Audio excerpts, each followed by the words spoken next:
Kitabu cha Matendo ya Mitume, sura ya 23. Neno la Mungu linasema, Paulo akawakazia macho watu wa baraza, akasema, ndugu zangu, mimi kwa dhamiri safi kabisa nimeishi mbele za Mungu hata leo hivi. Kuhani mkuu Anania akawaamuru wale waliosimama karibu naye wampige kinywa chake. Ndipo Paulo akamwambia, Mungu atakupiga wewe ukuta uliopakwa chokaa. Wewe umeketi kunihukumu sawasawa na sheria, nawe unaamuru nipigwe kinyume cha sheria. Wale waliosimama karibu wakasema, je, unamtukani kuhani mkuu wa Mungu? Paulo akasema, sikujua ndugu zangu, ya kuwa yeye ni kuhani mkuu, maana imeandikwa, usimnenee mabaya mkuu wa watu wako. Paulo alipotambua ya kuwa sehemu moja ni Masadukayo na sehemu ya pili ni Mafarisayo, akapaza sauti yake katika ile baraza, ndugu zangu, mimi ni Farisayo, mwana wa Farisayo. Mimi ninahukumiwa kwa ajili ya tumaini la ufufuo wa wafu. Alipokwisha kunena hayo, palikuwa na mashindano baina ya Mafarisayo na Masadukayo. Mkutano ukafarakana, kwa maana Masadukayo husema ya kwamba hakuna kiama wala malaika wala roho, bali Mafarisayo hukiri yote. Pakawa na makelele mengi. Waandishi wengine wa upande wa Mafarisayo wakasimama, wakateta wakisema, hatuoni uovu wowote katika mtu huyu, bali ikiwa roho au malaika amesema naye ni nini? Ugomvi mkubwa ulipotokea, yule jemedari akachelea Paulo asije akararuliwa nao. Akaamuru askari washuke na kumwondoa kwa nguvu mikononi mwao na kumleta ndani ya ngome. Usiku ule Bwana akasimama karibu naye, akasema, uwe na moyo mkuu, kwa sababu kama ulivyonishuhudia habari zangu Yerusalemu, imekupasa kunishuhudia vivyo hivyo Rumi nako. Kulipopambauka, Wayahudi wakafanya mapatano, wakajifunga kwa kiapo kwamba hawatakula wala hawatakunywa hata wamuue Paulo. Na hao walioapiana hivyo walipata zaidi ya watu 40. Nao wakaenda kwa wakuu wa makuhani na wazee, wakasema, tumejifunga kwa kiapo tusionje kitu hata tumuue Paulo. Basi sasa ninyi pamoja na wazee wa baraza, mwambieni jemadari amlete chini kwetu, kana kwamba mnataka kujua habari zake vizuri zaidi, na sisi tutayari kumuua kabla hajakaribia. Mjomba wake Paulo akasikia habari za kuotea kwao, akaenda akaingia ndani ya ngome, akampasha Paulo habari. Paulo akamwita akida mmoja, akasema, mchukue kijana huyu kwa jemedari, maana ana neno la kumwarifu. Basi akamchukua, akampeleka kwa jemedari, akamwambia, Paulo yule mfungwa aliniita, akataka nikuletee kijana huyu kwa kuwa ana neno la kukuambia. Yule jemedari akamshika mkono, akajitenga pamoja naye kando, akamuuliza kwa faragha, una neno gani utakalo kuniarifu?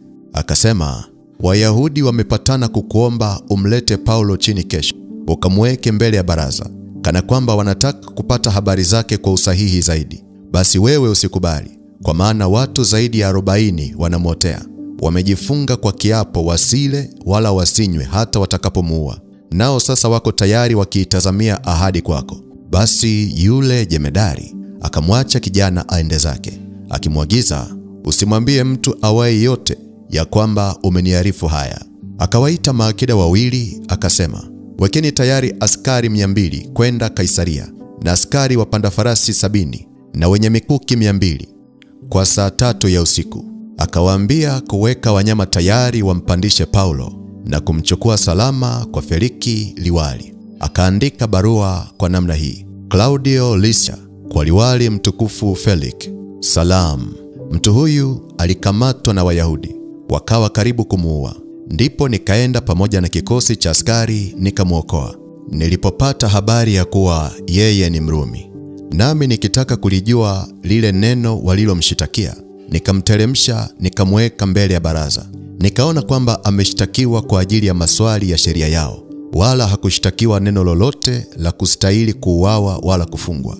Hata nilipopewa habari kwamba patakuwa na vitimvi juu ya mtu huyu, mara nikampeleka kwako, nikawaagiza na wale waliomshitaki wanene habari zake mbele yako.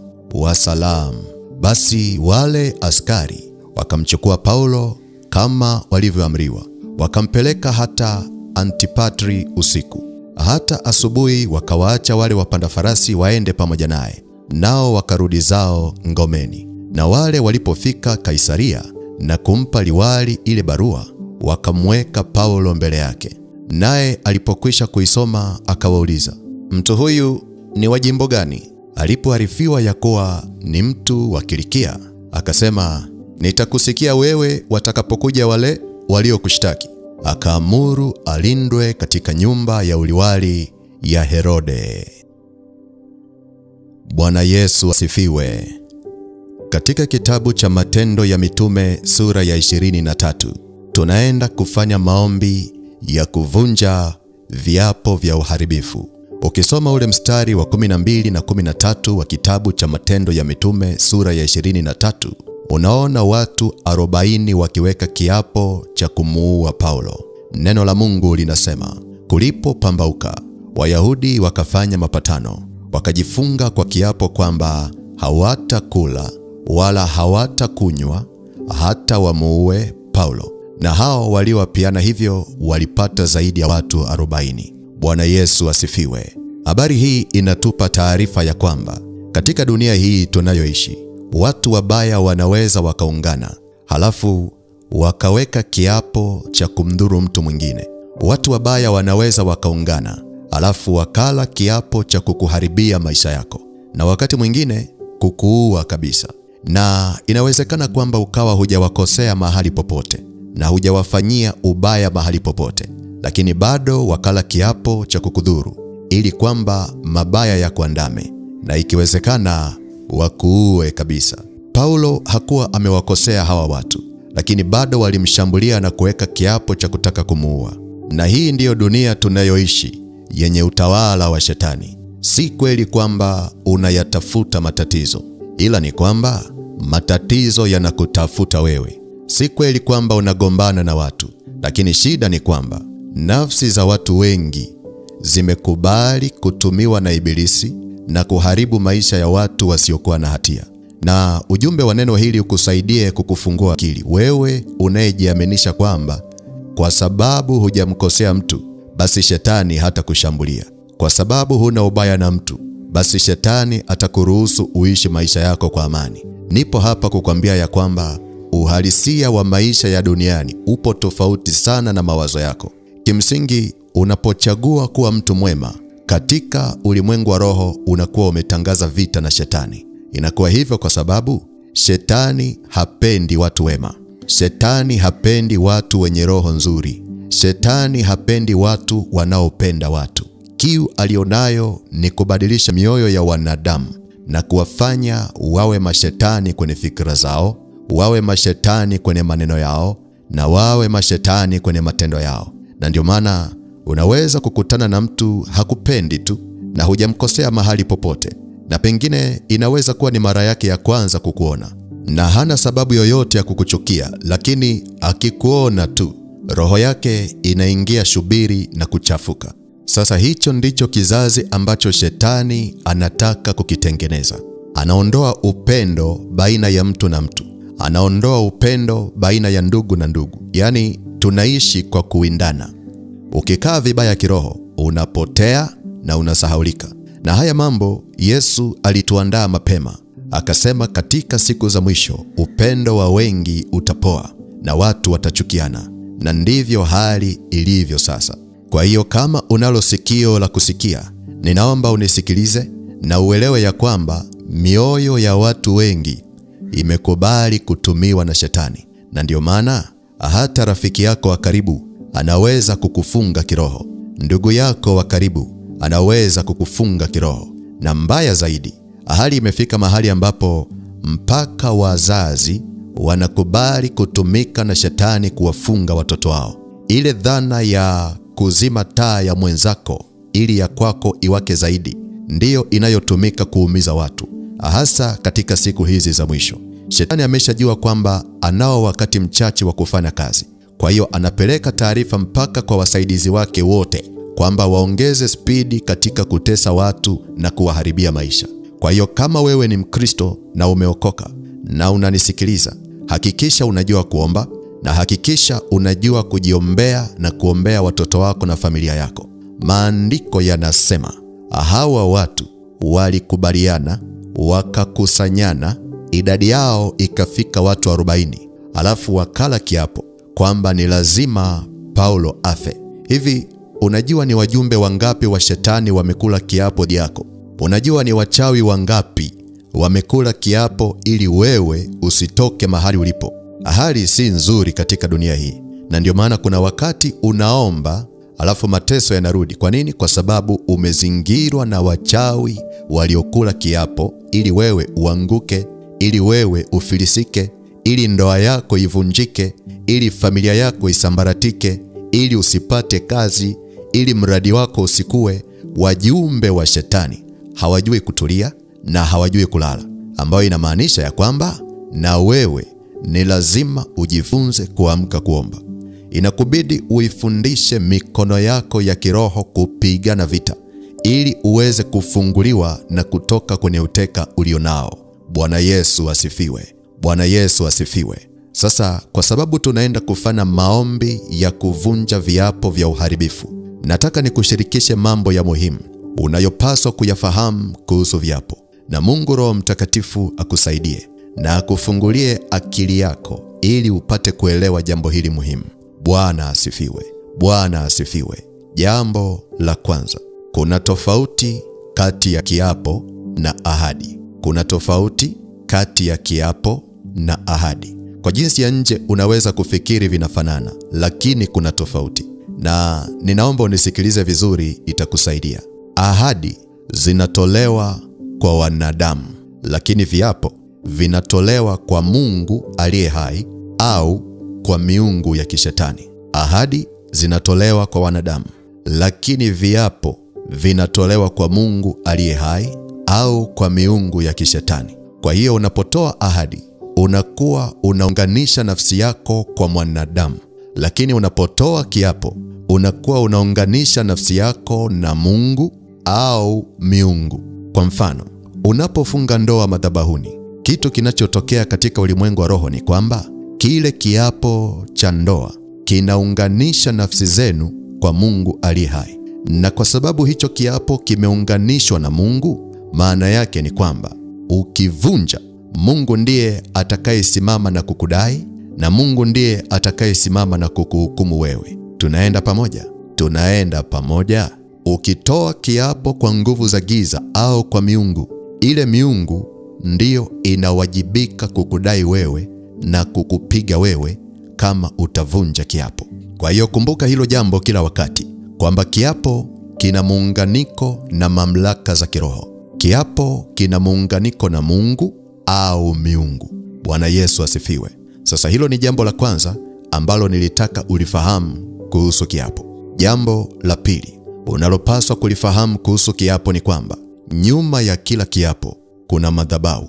Nyuma ya kila kiapo kuna madhabahu, na kazi ya hiyo madhabahu ni kuhakikisha ya kwamba kiapo kinafanya kazi na kinaendelea kuwepo. Kwa hiyo sasa nikupe mfano. Mtu anapokula kiapo kwamba mabaya ya kupate wewe, maana yake ni kwamba ile madhabahu ya kishetani itahakikisha hicho kiapo chake kinatimia kwenye maisha yako. Mtu akila kiapo kwamba ndoa yako ivunjike, maana yake ni kwamba ile madhabahu ya kishetani itahakikisha hicho kiapo kinatimia kwenye ndoa yako. Kwa hivyo basi, ina maana ya kwamba wewe kama mhusika usiyekuwa na hatia, wewe unayenisikiliza ambaye hujamkosea mtu, unapoingia kwenye maombi ya kuvunja viapo vya uharibifu vilivyotolewa dhidi yako, unatakiwa kuwa na ufahamu ya kwamba unafanya vita dhidi ya madhabahu. Na kwa sababu unafanya vita dhidi ya madhabahu, hakikisha na wewe mwenyewe unayo madhabahu unayoisimamia, ili kwamba madhabahu yako iwe na nguvu dhidi ya madhabahu unayopigana nayo. Sasa sizungumzii habari za wewe kumtafuta fundi ujenzi na kuanza kupanga matofali. Mimi sizungumzii hilo. Nazungumza katika ulimwengu wa roho. Ni lazima uwe na madhabahu unayoisimamia. Naona kama wengine bado hamjanielewa. Kwani ukisikia madhabahu inaitwa madhabahu ya Baali, wewe unaelewaje? Ngoja nikusaidie. Kila madhabahu ina jina lake, na jina linawakilisha mamlaka, jina linawakilisha uwepo, na jina linawakilisha nguvu. Kwa hiyo ukisikia madhabahu ya Baali, maana yake mamlaka ya kishetani ya Baali ipo hapo, uwepo wa kishetani wa Baali upo hapo, na nguvu za kishetani za Baali zipo hapo. Sasa huwezi kuingia kwenye maombi na kupigana nayo kama wewe huna madhabahu ya kwako. Sasa Yesu yupo na jina lake ni kuu sana na lina uwezo wa kushinda nguvu za giza, na hakuna jina jingine tulilopewa sisi wanadamu litupasalo kuokolewa kwalo isipokuwa jina la Yesu. Kwa hiyo sasa, unapoingia kwenye maombi ya kufanya vita ya kimadhabahu, hakikisha unasimamia kwenye madhabahu ya Kristo Yesu. Unamwambia Baba, nasimamisha madhabahu ya Kristo Yesu katika maombi yangu. Ninaomba kutokea kwenye madhabahu hii nikashinde vita, nikafunguliwe, nikaokolewe na nikakombolewe. Unapoanza maombi yako namna hiyo katika ulimwengu wa rohoni, hata kama huoni kwa macho, fahamu ya kwamba tayari madhabahu imeshajengwa na malaika wapiganaji wanasubiri utoe maelezo zaidi ni nani unataka akashughulikiwe. Jina la Bwana libarikiwe sana. Nasema jina la Bwana libarikiwe sana. Sasa hilo ni jambo la pili ambalo nilitaka ulifahamu kuhusu viapo. Bwana asifiwe. Bwana asifiwe. Jambo la tatu unalotakiwa kulifahamu kuhusu viapo ni kwamba viapo vinasimamiwa na mashahidi wa kiroho. Viapo vinasimamiwa na mashahidi wa kiroho. Lengo la mashahidi kuwepo ni ili kwamba neno lolote litakalotamkwa kwenye kiapo lipate kuthibitika. Na ndiyo maana, kwa mfano, ukiangalia kiapo cha ndoa lazima wawepo mashahidi. Ukiangalia kiapo cha viongozi ni lazima wawepo mashahidi. Sasa hiyo ni kanuni ya kiroho ambayo hata wanadamu wanaitumia wakiwa katika upande huu. Sasa iko hivi, katika ulimwengu wa giza au katika utawala wa kishetani, kiapo kinakuwa na mashahidi pia, na hawa mashahidi wanakuwa wamepewa ukuhani wa kishetani wa kuihudumia madhabahu kwa kutoa kafara iliyounganishwa na aina ya kiapo kilichotolewa dhidi yako. Kwa hiyo, kwa mfano, kama kiapo kimetolewa kwamba ufe kwa magonjwa, wale mashahidi wa hicho kiapo, au kwa lugha nyingine makuhani wa kishetani, wenyewe ndio wanahusika kufanya shughuli za kisadaka ili kuhakikisha kiapo kilichotolewa dhidi yako kinafanyika. Na ndiyo maana kafara hazifanani. Kafara ya kuku ina kazi yake kulingana na ukubwa wa kiapo. Kafara ya mbuzi ina kazi yake kulingana na ukubwa wa kiapo. Kafara ya ng'ombe ina kazi yake kulingana na ukubwa wa kiapo. Na kafara ya mtu ina kazi yake kulingana na ukubwa wa kiapo. Sasa hicho kitengo, unisikilize vizuri, hicho kitengo cha kuallocate kafara ipi itumike wapi na itolewe kiasi gani, inafanywa na hawa mashahidi wa kiapo, au kwa lugha nyingine makuhani wa kichawi au makuhani wa kishetani au kamati ya kichawi ya kuchinja.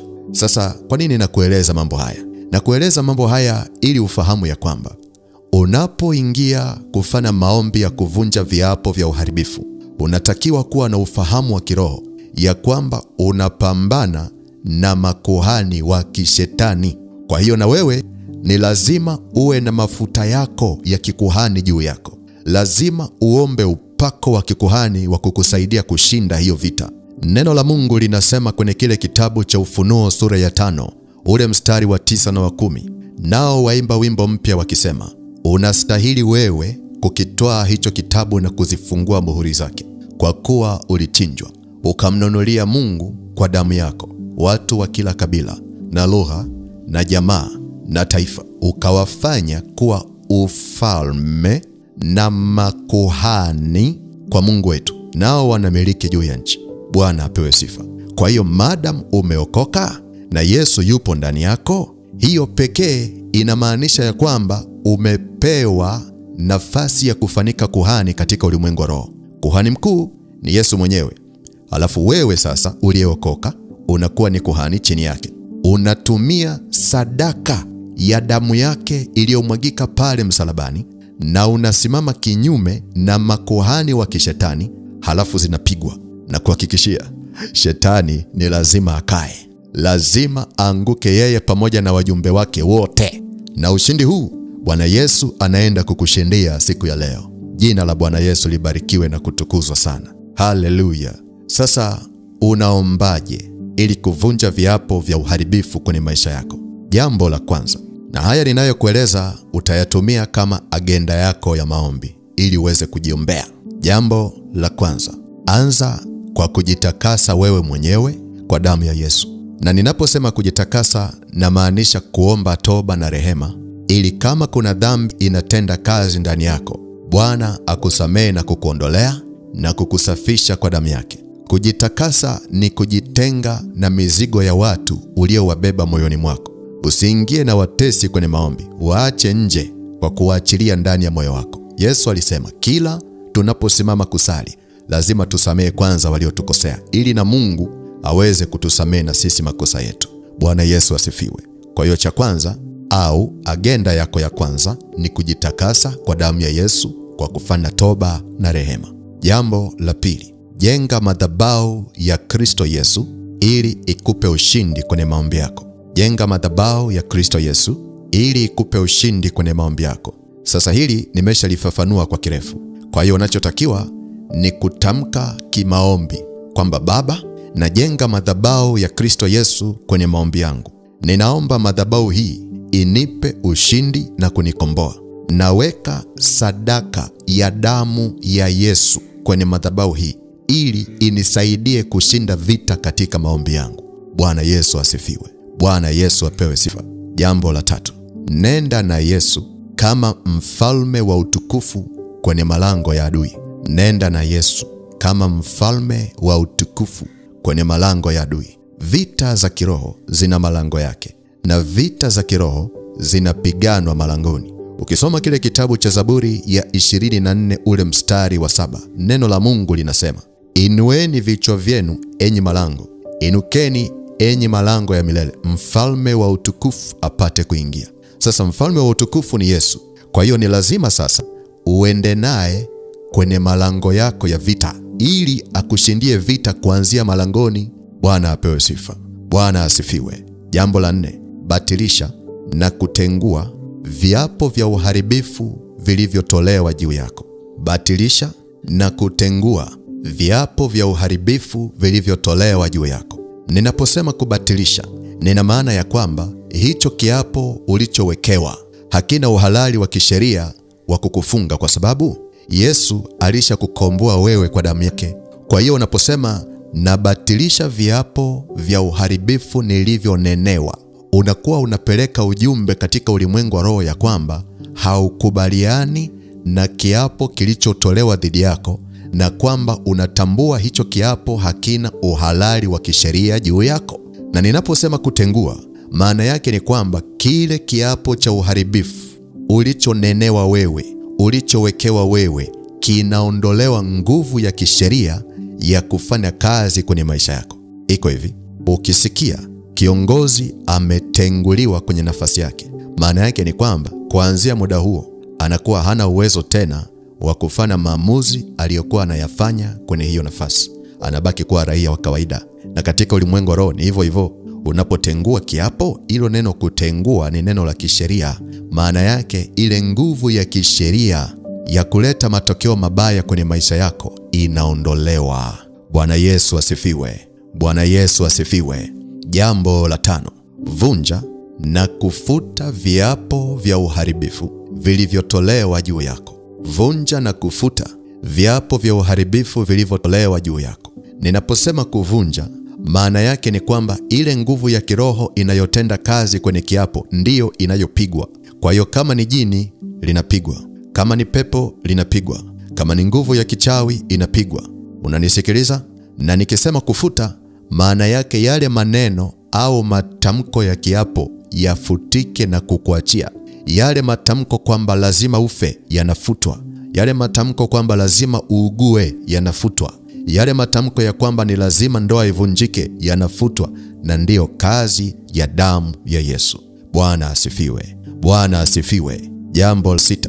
Haribu ushahidi wa viapo vya uharibifu ulivyowekewa. Haribu ushahidi wa viapo vya uharibifu ulivyowekewa.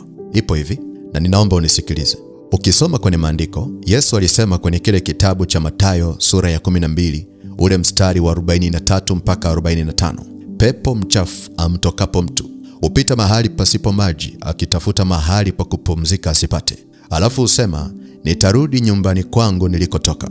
Hata akija aiona tupu, imefagiwa na kupambwa. Mara huenda akachukua pamoja naye pepo wengine 7 walio waovu kuliko yeye mwenyewe, nao huingia na kukaa humo, na mtu yule hali yake ya mwisho huwa mbaya kuliko ya kwanza. Ndivyo itakavyokuwa kwa kizazi hiki kilicho kibaya.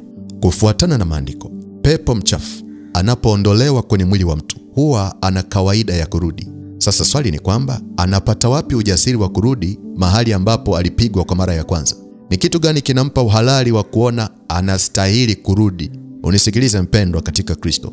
Ulimwengu wa roho unafanya kazi kwa mujibu wa sheria. Shetani unavyomwona hivi, anajua sheria. Kwa hiyo huwa ana kawaida ya kutunza nakala ambazo anazitumia kujipa uhalali wa kurudi mahali alipofukuzwa. Kwa hiyo unapofanya maombi ya kuvunja viapo, hakikisha unaharibu ushahidi wote ambao shetani anauficha dhidi ya maisha yako. Na hapa lazima makuhani wa kichawi wapigwe, na majini yao na mapepo yao lazima wateketee, kwa sababu na wenyewe ni sehemu ya huo ushahidi. Lakini pia lazima madhabahu zinazofuatilia kiapo zibomolewe. Na ninaamini ninaongea na watu ambao ni askari wa ufalme wa Mungu. Kwa hiyo usiwe muoga kwenye vita. Tambua kwamba upo vitani na lazima ushinde. Kwa hiyo jivike ujasiri ili uweze kupona. Jivike ujasiri ili upate kuvuka na wewe. Jivike ujasiri ili shetani akuachie. Bwana asifiwe. Bwana asifiwe. Ninaamini umenielewa. Na ninaamini upo tayari. Amen. Kwa hiyo kama upo tayari, omba na mimi maombi haya. Na unapoomba, omba kwa kumaanisha.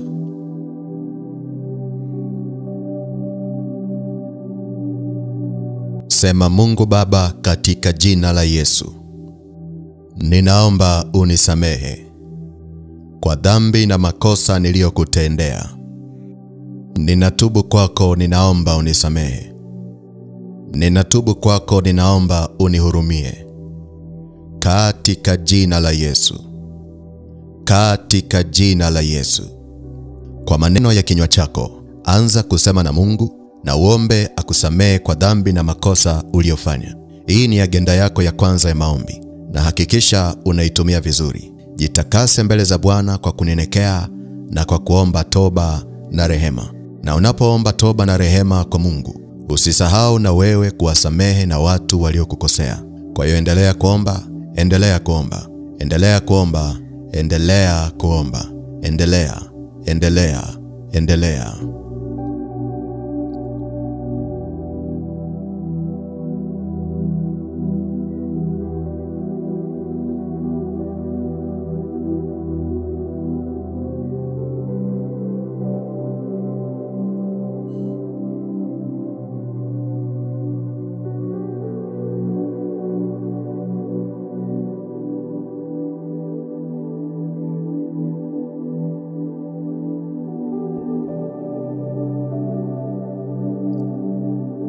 Baba wa rehema, tunanyenyekea kwenye kiti chako cha neema. Tunaomba utusamehe kwa kuchafua nafsi zetu kwa mawazo mabaya. Tunaomba utusamehe kwa kuchafua mioyo yetu kwa maneno mabaya. Neno lako linasema miili yetu ni hekalu la Roho Mtakatifu, lakini sisi tumelichafua kwa dhambi na maovu tunayotenda kwenye maisha yetu. Tusamehe Bwana kwa kufungua mlango wa dhambi kwenye akili zetu. Tusamehe Mungu wetu na Baba yetu kwa kufungua mlango wa dhambi kwa tamaa zetu. Tunaomba utusamehe kwa kumpa shetani nafasi ya kutushinda na kututoa kwenye uwepo wako. Baba wa rehema, tunaomba usikie kuomba kwetu siku ya leo. Tunaomba ukaturehemu na kutupa nafasi nyingine ya kusaidiwa na wewe. Tunatubu kwa ugumu wa mioyo yetu Bwana. Tusamehe mara zote uliposema nasi tukashindwa kukusikiliza.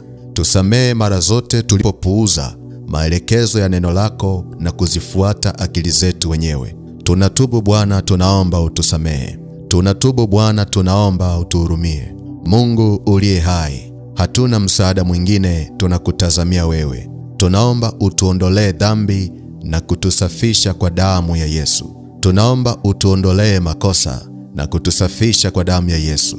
Tunaomba ututakase na kutuondolea uovu uliojificha ndani ya mioyo yetu. Tunasogea kwenye kiti chako cha neema. Tunaomba rehema zako zituokoe na kutusaidia. Tunaomba rehema zako zitupe nafasi nyingine ya kusaidiwa na wewe. Baba wa rehema, na sisi tunawasamehe watu wote waliotukosea. Tunawasamehe kwa dhambi na makosa waliotufanyia. Tunawaachilia ndani ya mioyo yetu. Tunawaachilia ndani ya fahamu zetu. Tunawasamehe bure na tunajikabidhi kwenye madhabahu yako. Baba wa rehema, tunaomba utushindie vita siku ya leo. Baba wa rehema, tunaomba utuokoe na ukatupe maisha mapya. Baba wa rehema, tunaomba ututetee, tukauone ukuu wako na uaminifu wako. Katika jina la Yesu, katika jina la Yesu, katika jina la Yesu.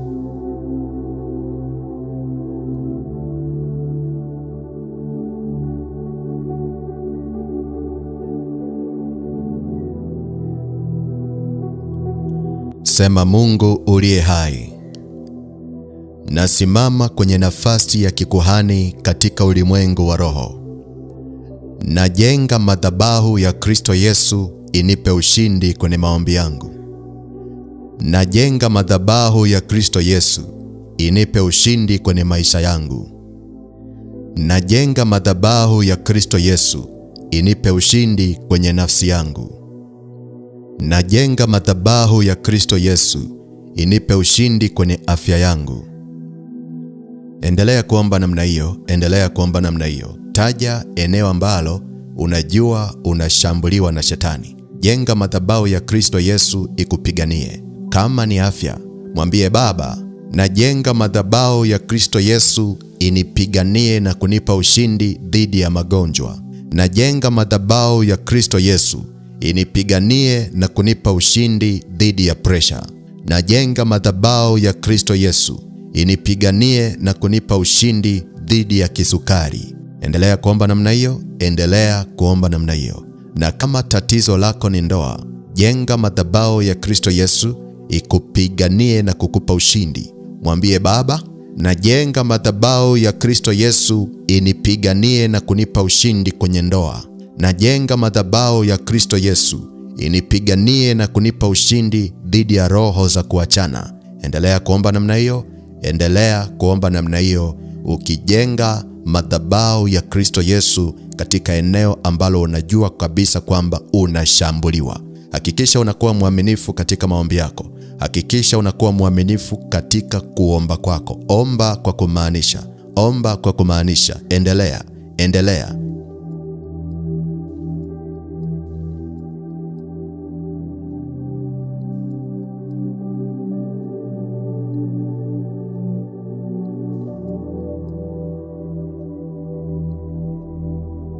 Mungu uliye hai, tunajenga na kusimamisha madhabahu ya Kristo Yesu itusaidie katika maombi.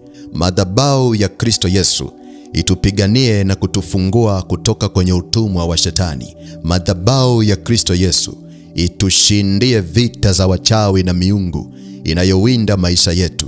Madhabahu ya Kristo Yesu isimame upande wetu, Bwana, ikatushindie vita na roho za mizimu zinazowinda kuteketeza na kuangamiza maisha yetu. Baba wa rehema, tunajenga madhabahu ya Kristo Yesu itushindie. Tunajenga madhabahu ya Kristo Yesu itushindie. Tunajenga madhabahu ya Kristo Yesu itushindie. Tunajenga madhabahu kwa damu ya Yesu. Tunajenga madhabahu kwa damu ya Yesu. Tunajenga madhabahu kwa damu ya Yesu. Tunajenga madhabahu kwa damu ya Yesu. Kwa damu ya Yesu. Kwa damu ya Yesu. Kwa damu ya Yesu Kristo wa Nazareth aliye hai.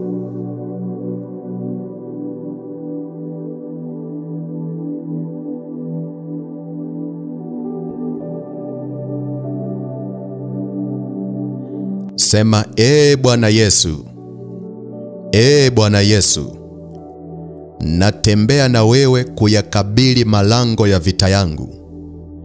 Natembea na wewe kuyakabili malango ya watesi wangu. Natembea na wewe kuyakabili malango ya vifungo vyangu.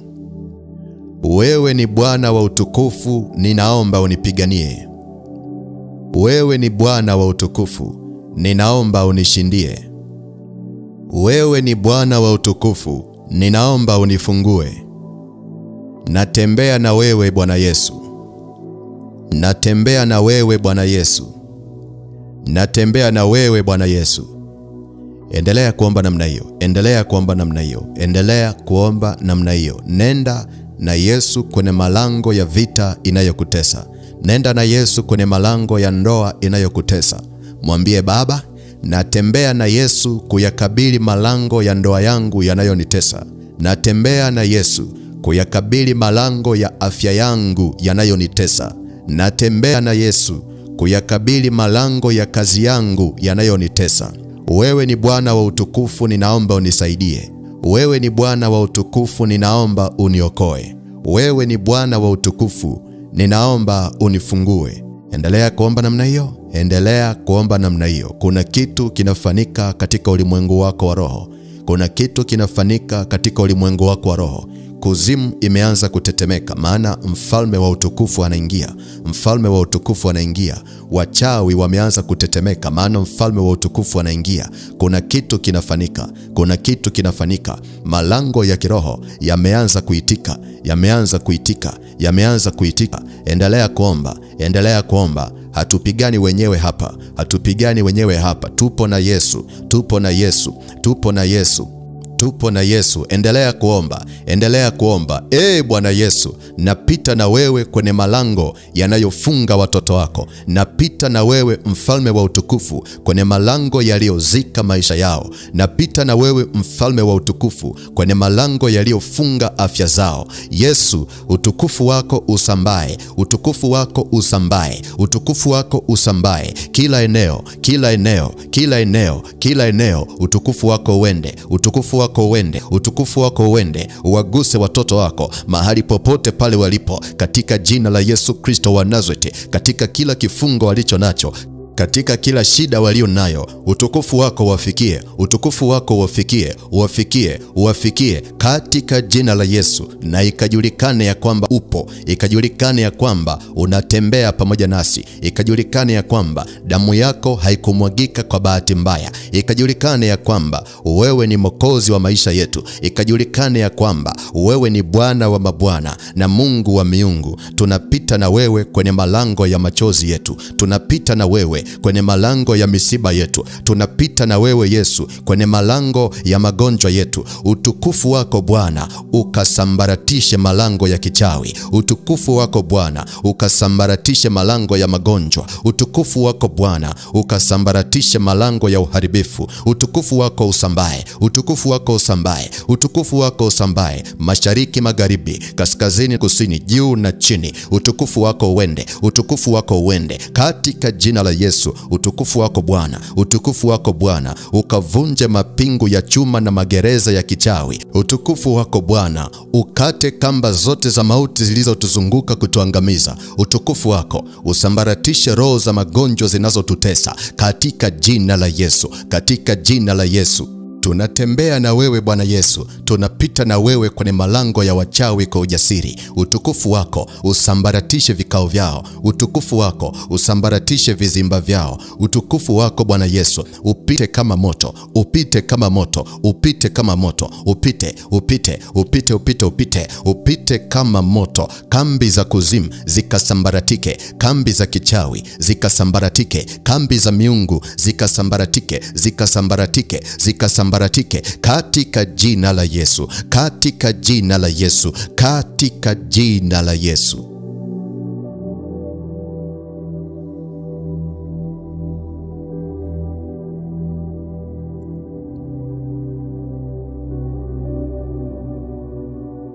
Kama unasikia kuvuka, anza kubatilisha na kutengua viapo vyote vya uharibifu ulivyowekewa kwenye maisha yako.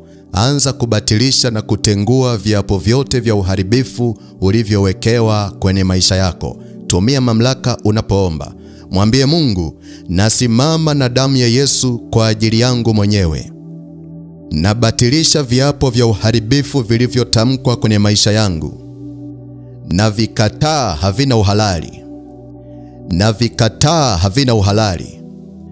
Na vibatilisha na kuvitengua kwa damu ya Yesu. Na vibatilisha na kuvitengua kwa damu ya Yesu.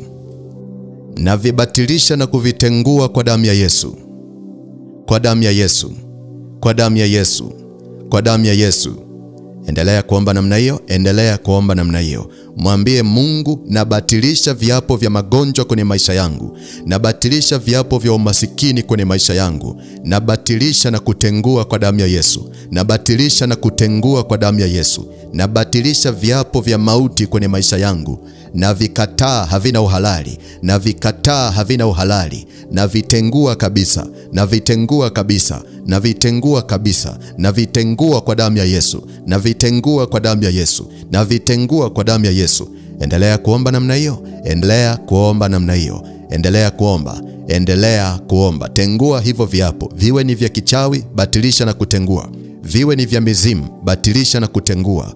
Viwe ni vya miungu, batilisha na kutengua. Kazana, kazana, kazana. Kazana, kazana, kazana. Ongeza nguvu. Ongeza nguvu. Ufalme wa Mungu unatekwa na wenye nguvu. Ongeza bidii ya kuomba. Ongeza bidii ya kuomba. Tengua hivyo viapo vinavyosema hautafanikiwa. Tengua hivyo viapo vinavyosema utakufa masikini.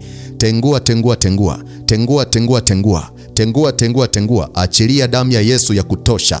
Achilia damu ya Yesu ya kutosha. Mwambie Baba, natengua viapo vya kuniangamiza kwa damu ya Yesu. Nabatilisha viapo vya wachawi kwenye maisha yangu. Nabatilisha na kutengua kwa damu ya Yesu. Nabatilisha na kutengua kwa damu ya Yesu. Nabatilisha na kutengua kwa damu ya Yesu. Nabatilisha na kutengua kwa damu ya Yesu. Nabatilisha, nabatilisha, nabatilisha, nabatilisha, nabatilisha na kutengua kwa damu ya Yesu. Nabatilisha na kutengua kwa damu ya Yesu. Natengua viapo vya kufeli kwa watoto wangu. Natengua na kubatilisha kwa damu ya Yesu. Natengua na kubatilisha kwa damu ya Yesu. Natengua viapo vya magonjwa kwenye maisha yangu. Viapo vya saratani, viapo vya presha, viapo vya sukari. Na vitengua na kuvibatilisha kwa damu ya Yesu. Na vitengua na kuvibatilisha kwa damu ya Yesu. Endelea kuomba namna hiyo. Endelea kutengua. Endelea kuomba. Endelea kubatilisha. Achilia damu ya Yesu ya kutosha. Achilia damu ya Yesu ya kutosha. Endelea kutengua katika jina la Yesu. Endelea, endelea, endelea.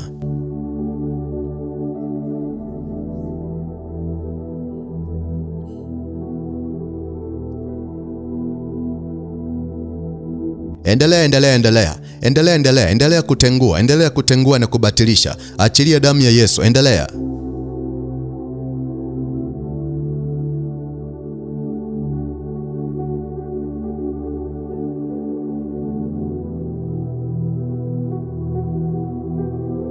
Damu ya Yesu ikufungue. Damu ya Yesu ikufungue. Nabatilisha sheria za kichawi zilizofunga maisha yako kwa viapo. Nabatilisha na kutengua kwa damu ya Yesu. Nabatilisha na kutengua kwa damu ya Yesu. Nabatilisha na kutengua kwa damu ya Yesu.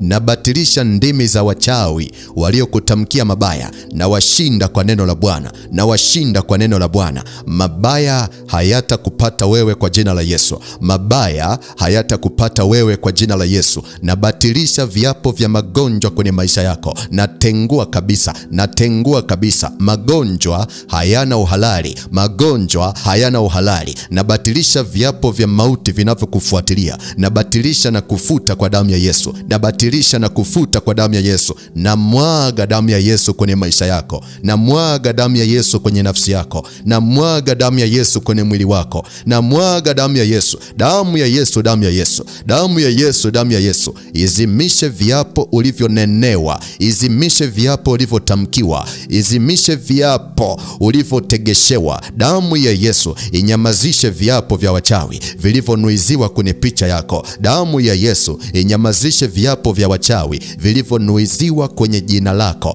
Viapo vya makufuru vilivyonuiziwa kwenye madhabahu za kishetani na vibatilisha na kuvitengua, na vibatilisha na kuvitengua, na vibatilisha na kuvitengua, na vibatilisha na vibatilisha na vibatilisha na vibatilisha na vibatilisha na kuvitengua, na vibatilisha na kuvitengua kwa damu ya Yesu Kristo wa Nazareti, kwa damu ya Yesu Kristo wa Nazareti aliye hai. Damu ya Yesu iliyomwagika pale msalabani inene kinyume na viapo vya uharibifu kwenye maisha yako. Damu ya Yesu ya ukombozi iliyomwagika kwa ajili yako inene kinyume na viapo vya aibu vilivyonenewa juu yako. Damu ya Yesu inene kinyume na viapo vya magonjwa katika maisha yako. Damu ya Yesu inene kinyume na viapo vya mauti iliyokusudiwa kukutoa katika jina la Yesu. Ninaachilia damu ya Yesu, ninabatilisha na kutengua na kuvunja, ninabatilisha na kutangua na kufuta kwa damu ya Yesu Kristo wa Nazareti, kwa damu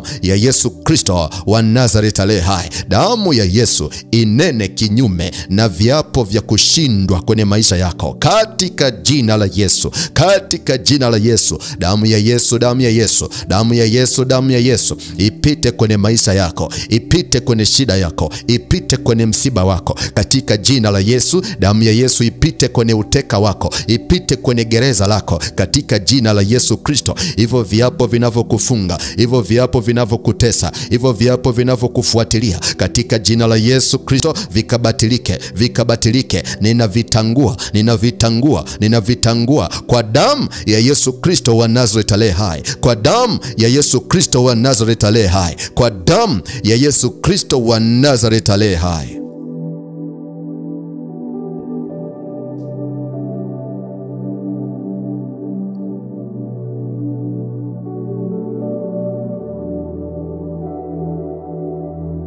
Kama unasikia kuvuka, anza kuvunja na kufuta viapo vya uharibifu kwenye maisha yako.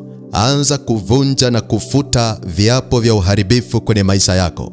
Mwambie Mungu, nasimama kwenye nafasi ya kifalme katika ulimwengu wa roho. Kwa mamlaka ya jina la Yesu lipitalo majina yote, navunja viapo vya uharibifu vinavyonifunga kwenye maisha. Navivunja na kuvifuta kwa damu ya Yesu. Navivunja na kuvifuta kwa damu ya Yesu. Viapo vya magonjwa navivunja na kuvifuta kwa damu ya Yesu. Navivunja na kuvifuta kwa damu ya Yesu. Navivunja na kuvifuta kwa damu ya Yesu. Endelea kuomba, endelea kuvunja, endelea kuomba, endelea kufuta. Vunja kila kiapo ulichowekewa, vunja kila kiapo ulichotamkiwa, vunja kila kiapo ulichonenewa, vunja kila kiapo ulichotegeshewa. Tumia mamlaka kwenye maombi, tumia mamlaka kwenye maombi. Endelea kuomba, endelea kuomba, endelea, endelea, endelea.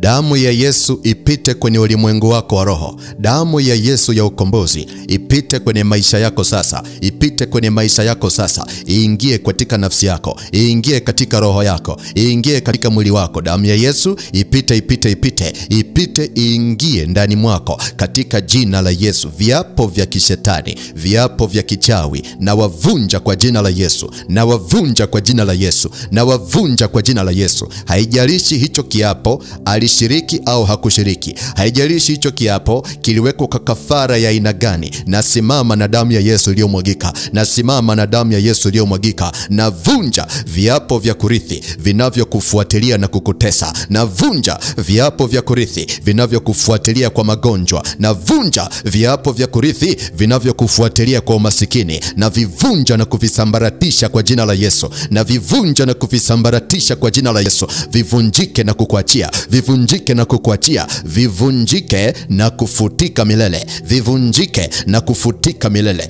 vivunjike na kufutika milele. Viapo vya siri vinavyowinda nafsi yako, na vivunja na kuvifuta kwa damu ya Yesu, na vivunja na kuvifuta kwa damu ya Yesu.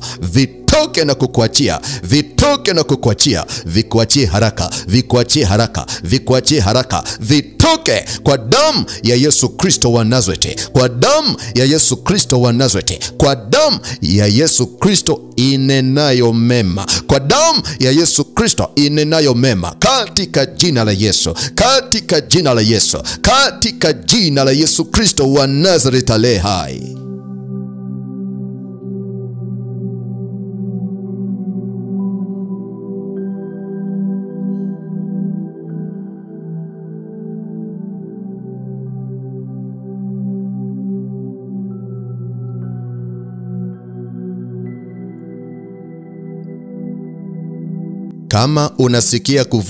Kama unasikia kuvuka, anza sasa kuharibu na kuteketeza ushahidi. Anza kuharibu na kuteketeza ushahidi wa viapo vya uharibifu kwenye maisha yako. Mwambie Baba, natuma moto wa Mungu lao katika ulimwengu wa roho. Natuma moto wa Mungu lao kwenye kambi za wachawi. Nateketeza ushahidi wa viapo vya uharibifu vilivyoandikwa kwa jina langu. Nateketeza ushahidi wa viapo vya uharibifu vilivyowekewa picha yangu. Nateketeza viapo vya uharibifu vilivyowekewa nguo zangu. Natuma moto wa Mungu lao. Natuma moto wa Mungu lao. Natuma moto wa Mungu lao. Naviteketeza kwa moto wa Mungu lao. Naviteketeza kwa moto wa Mungu lao. Naviteketeza kwa moto wa Mungu lao, katika jina la Yesu, katika jina la Yesu. Endelea kuomba namna hiyo, endelea kuteketeza, endelea kuomba, endelea kutuma moto. Tuma moto wa Mungu lao. Teketeza, teketeza, teketeza, teketeza, teketeza, teketeza. Usiache kitu, usiache kitu. Hii ni vita ya kiroho. Pigana kwa ujasiri, maana neno la Mungu linasema Mungu wetu ni moto ulao. Kwa hiyo peleka moto wa Mungu uteketeze kila ushahidi wa viapo. Iwe ni ushahidi wa madawa ya kichawi, teketeza kwa moto wa Mungu lao. Iwe ni ushahidi wa picha, teketeza kwa moto wa Mungu lao. Iwe ni ushahidi wa maandishi, teketeza kwa moto wa Mungu lao. Tuma moto wa Mungu lao. Iwe ni hati ya mashtaka, teketeza kwa moto wa Mungu lao. Usiache kulipua na madhabahu pamoja na makuhani wake. Usiache kulipua madhabahu pamoja na makuhani wake. Omba kama askari wa Bwana. Omba kama askari wa Bwana. Ongeza nguvu, ongeza nguvu. Mwambie Mungu, natuma moto lao kuteketeza kila ushahidi wa viapo vya uharibifu kwenye maisha yangu. Natuma moto wa Mungu lao. Natuma moto wa Mungu lao. Natuma moto wa Mungu lao. Moto wa Mungu lao. Upite, upite, upite, upite. Upite, upite, upite, upite. Uteketeze kila ushahidi wa kishetani. Uteketeze kila ushahidi wa viapo vya uharibifu. Uteketeze kila ushahidi wa viapo vinavyofunga na kutesa maisha yangu. Vikamate moto na kuteketea. Vikamate moto na kuteketea. Vikamate moto na kuteketea. Moto wa Mungu lao. Moto wa Mungu lao. Uteketeze na kufuta kila kumbukumbu. Uteketeze na kufuta kila alama. Katika jina la Yesu. Katika jina la Yesu. Ushahidi wa viapo vya mateso yangu. Ushahidi wa viapo vya misiba yangu. Ushahidi wa viapo vya machozi yangu. Ushahidi wa viapo vya maumivu yangu. Vikamate moto na kuteketea. Viteketee, viteketee, viteketee. Viteketee, viteketee, viteketee. Viteketee, viteketee, viteketee. Viteketee kwa moto wa Mungu lao. Viteketee kwa moto wa Mungu lao. Napeleka moto wa Mungu lao mashariki, magharibi, kaskazini na kusini. Napeleka moto wa Mungu lao juu na chini, katika jina la Yesu, mpaka katika maficho, mpaka katika ngome. Moto wa Mungu lao upite. Moto wa Mungu lao upite katika jina la Yesu, mpaka chini ya bahari, katika jina la Yesu. Mahali popote ambapo ushahidi wa viapo vya mateso yangu unapofichwa, moto wa Mungu lao upite. Uteketeze, uteketeze katika jina la Yesu, katika jina la Yesu, katika jina la Yesu. Nalipua madhabahu za kishetani zilizobeba viapo vya uharibifu juu yangu. Nalipua madhabahu za kichawi zilizobeba viapo vya uharibifu juu yangu. Nazilipua ziteketee kwa moto wa Mungu lao. Nazilipua ziteketee kwa moto wa Mungu lao. Nazilipua, nazilipua, nazilipua, nazilipua.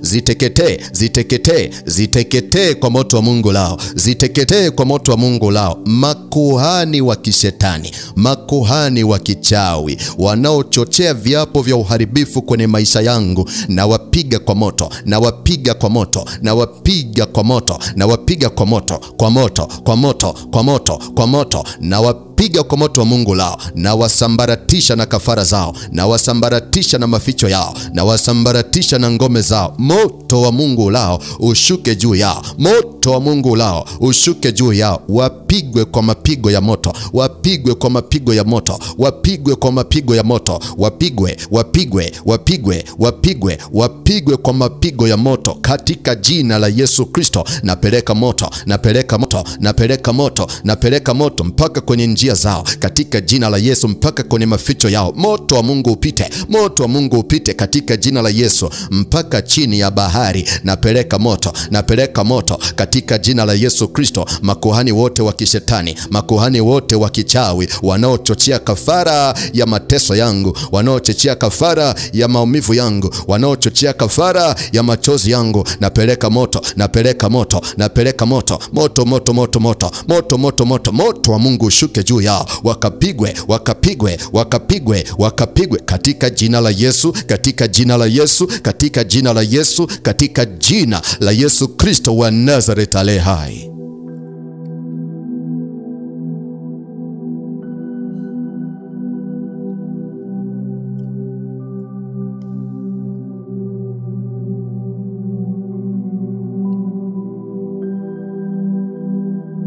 Kama unasikia kuvuka, anza sasa kujifunika kwa damu ya Yesu. Jifunike kwa damu ya Yesu mahali popote pale ulipo. Jifunike kwa damu ya Yesu inayonena mema. Mwambie Baba, najifunika kwa damu ya Yesu inayonena mema. Najifunika kwa damu ya Yesu inayonena mema. Najifunika kwa damu ya Yesu inayonena mema. Nitaishi kwa neno la Kristo. Nitaishi kwa neno la uzima. Nitaishi kwa neno la baraka.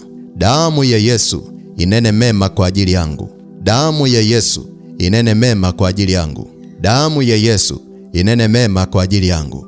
Katika jina la Yesu, katika jina la Yesu, katika jina la Yesu. Amen. Bwana Yesu asifiwe. Kama umefanya maombi haya, napenda kukupa hongera kwa ushindi. Mungu akubariki sana kwa kusoma kitabu cha Matendo ya Mitume sura ya 23 yote. Kesho tutaendelea kusoma kitabu cha Matendo ya Mitume sura ya 24. Kwa hiyo usisahau kuandaa Biblia yako na ujiandae kwa maombi pia. Lakini kabla sijamaliza kipindi cha leo, nataka nikupe nafasi ya kuokoka. Yaani kumpa Yesu nafasi aingie ndani yako na afanike kuwa Bwana na Mwokozi wa maisha yako.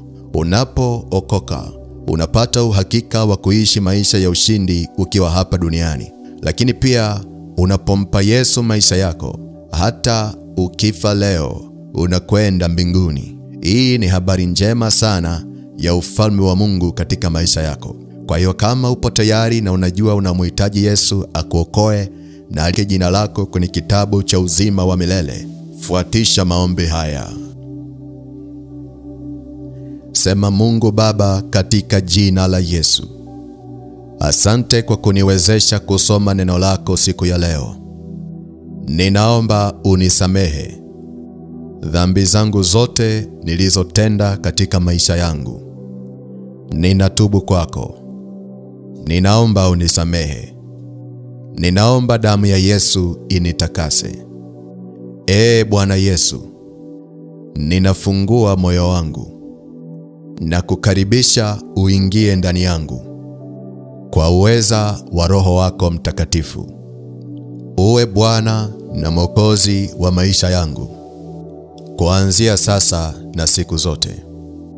Ninaomba uliandike jina langu kwenye kitabu cha uzima wa milele. Ninaomba unitie nguvu, shetani asinishinde. Ninaomba unitie nguvu, majaribu yasinishinde. Katika jina la Yesu. Amen. Kama umefanya sala hii, napenda kukupa hongera kwa kuokoka. Mungu akubariki sana. Tuonane tena siku ya kesho. Usisahau kuwashirikisha na watu unaowapenda ili waweze kuungana nasi kwenye vipindi hivi vya kusoma Biblia pamoja na maombi. Mungu akubariki na damu ya Yesu inene mema kwa ajili yako na kukutunza. Amen.